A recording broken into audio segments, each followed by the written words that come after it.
of all the many cruel, sadistic and cold-blooded killers that comprise the Drukhari race, the beings known as the Incubi are arguably the most feared and respected. They are regarded as warriors without equal, having mastered the art of dueling and killing to unparalleled heights amongst their kind. While many Drukhari pledge their allegiance to one of the Dark Realm's various cabals or witch cults, the Incubi do not give their loyalty freely to any of the various warring sects that exist within Camorra, save for that of their own warrior shrines. Those who wish to become an incubus undergo an intense and highly dangerous training regimen, and those who are deemed as failures or weaklings are burnt alive before a statue of Kala Menshikane, the Eldari god of war, as an offering to the bloody-handed god. A hopeful aspirant must then go on to slay a proven incubus in order to lay claim to their armor. Those who survive are then given a final task to accomplish before they can truly be called incubi: to hunt down and slay an aspect warrior of the craft worlds before shattering their soulstone and returning the remains to the shrine's hierarch. With this act, the aspirant is now a fully fledged incubus. The remains of the spirit stone shattered by this new member of the Brotherhood is then forged into a device known as a tormentor and installed upon the chestplate of their armor. The warriors of the Incubi are mercenaries who remain completely neutral in regards to Camorran politics. Because of their combat prowess and the fact that they officially hold no loyalty to any bar their employer, the Incubi are highly prized as bodyguards for the archons of the various cabals, who can trust that the Incubi will stop at nothing to ensure their patron's safety, so long as they can continue to afford their fee. When not honing their skills in battle or slaying the enemies of their employers, the Incubi are said to lead highly disciplined lives. Not only that, but it is even said that while other Drukhari will scheme, plot, and backstab one another, an incubus will, somewhat unusually for a Drukhari, keep their word and honor any promises that they may have made, though they still remain as cruel and vicious as the other members of their race. Out of all the many Incubi warriors who exist within Camorra, one has truly risen to legendary status, the Master of Blades known as Drazhar. Drazhar, whose name translates to Living Sword, is one of, if not the most mysterious and deadly of all Incubi warriors. His impressive feats have earned him the admiration of the other Drukhari, and have even inspired his fellow Incubi to drive themselves towards achieving greater extremes of martial expertise. Such exploits performed by Drazhar include slaughtering every Imperial defender within the spire of Hive Tarson, and even single-handedly slaying 3 members of the Adeptus Custodes in single combat. Ever since Drazhar first made his appearance known within the Great Shrine of the Incubi, the Master of Blades has never spoken, nor has he removed his armor. None have ever seen him eat or sleep, and the only way that Drazhar seems to converse with others is through body language, which, even then, appears to be limited to a slight nod or tilt of the head. Prior to his arrival within the Great Shrine, and his subsequent execution of its hierarch, none of the Incubi had ever heard the name of Drazhar, nor had they laid their eyes upon his unique and ancient set of weapons and armor. While he has killed many hierarchs, those Incubi who preside over their respective warrior shrines, Drazhar has shown no interest in claiming their position of power or authority for himself. The only purpose that Drazhar appears to have in life is to kill. This has led to many wild and outlandish rumors to arise regarding Drazhar, with many often ludicrous speculations surrounding his identity and origins. So just who, or what, could the Master of Blades truly be? One of the most common hypotheses regarding Drazhar's identity is that he is none other than Ahriman, the fallen Phoenix Lord. Arhra, also known as the Father of Scorpions, was the original founder of the Striking Scorpion Aspect Warrior Shrine. Ahriman would instruct his followers in how to direct their fury and rage against the powers of chaos, while tempering it with strict discipline. And in time, the striking scorpions would become known for their cunning, lack of mercy, and deadly skill. The reason as to why Arhra chose to abandon his fellow Phoenix Lords, however, is unclear, due to a number of contradicting legends regarding the fate of the fallen Phoenix.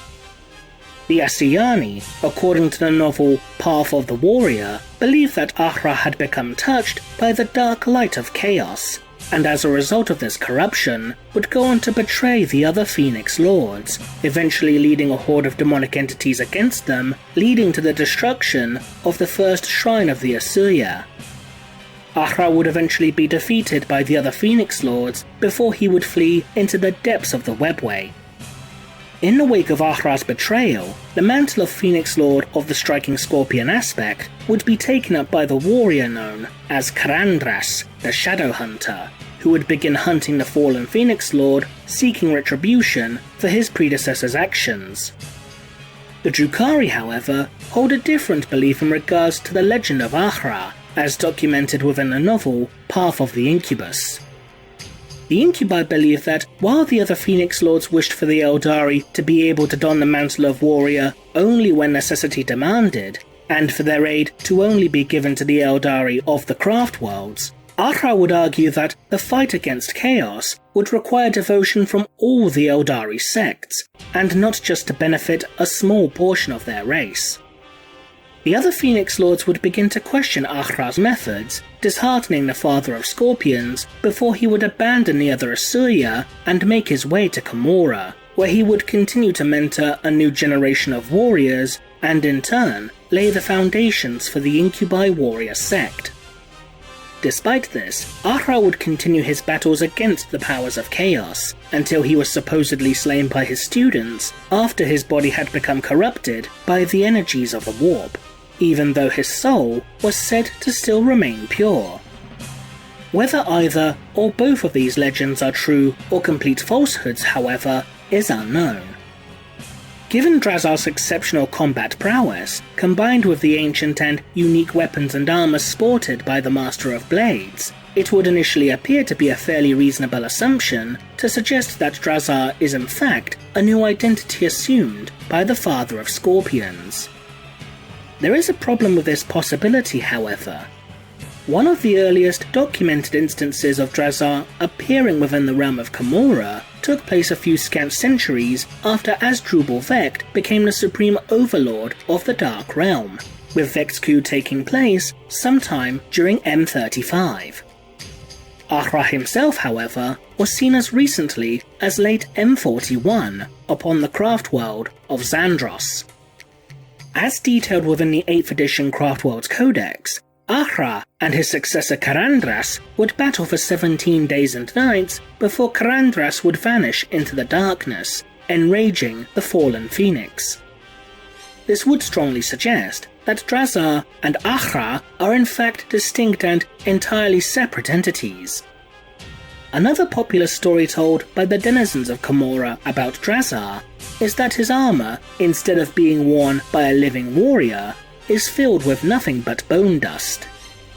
This rumor has become so prominent that it has even caught the attention of the Thousand-Sun sorcerer Ahriman, as detailed with the following quote from the 8th edition Drukhari Codex. Though his aptitude for murder is legendary, my interest in Drazhar lies elsewhere. None of the Drukhari whose minds I have seen know what he is or where he came from, but they do fear him, and rightly so. I suspect even the mighty Vecht questions what this silent executioner is capable of. Could it be that he is but dust encased in armor, like my own cursed brothers? And if so, is there a way I can bend him to my will? I must be patient in this regard, but time will tell. While the idea of Drazhar being little more than dust in animated armor may seem somewhat implausible, there is actually a precedent for this particular possibility.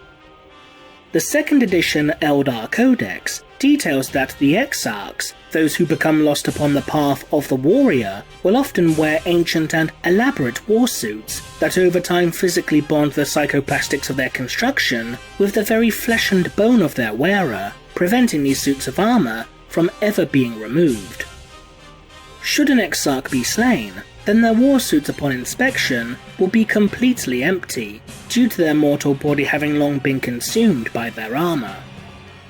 With this in mind, it's certainly theoretically possible that Drazhar's own armor has long since consumed his physical body, leaving it as little more than, for lack of a better term, some form of automaton. Drazhar's armor is said to be incredibly ancient, much like the warsuits kept within the various aspect warrior shrines of the craft worlds, which could potentially make Drazhar an exarch of an unknown warrior shrine, or some sort of equivalent in his own right. But since Drazhar has remained undefeated in battle, then there would be no way to confirm if this was indeed the case, until Drazhar finally falls in battle. However, perhaps Drazhar is indeed something akin to a Phoenix Lord, even if he may not be Ahriman specifically. The original Phoenix Lords would be recruited and trained by a Sermon, the Phoenix Lord of the Dire Avenger warrior aspect.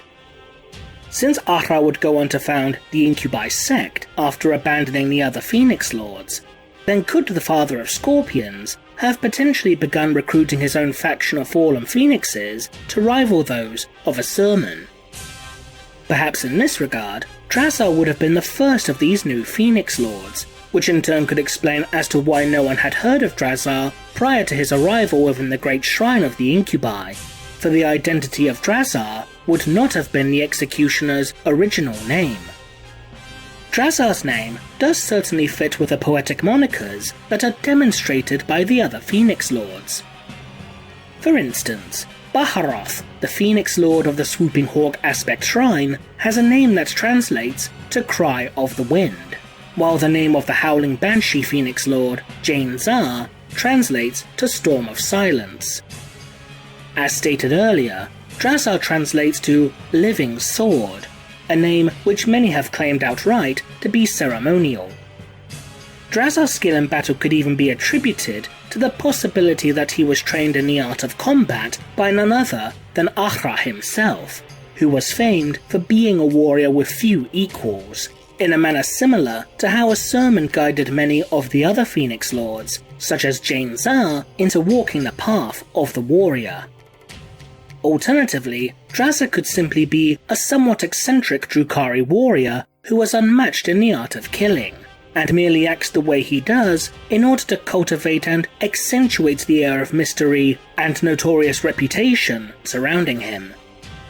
Perhaps the truth is some combination of these hypotheses, that Drazhar is in itself a title taken up by successive Incubi warriors who succeed in besting the Master of Blades in combat before they themselves don the suit that, over time, begins to physically merge with and consume their living bodies, leaving a handful of dust as the sole trace of the warrior's existence.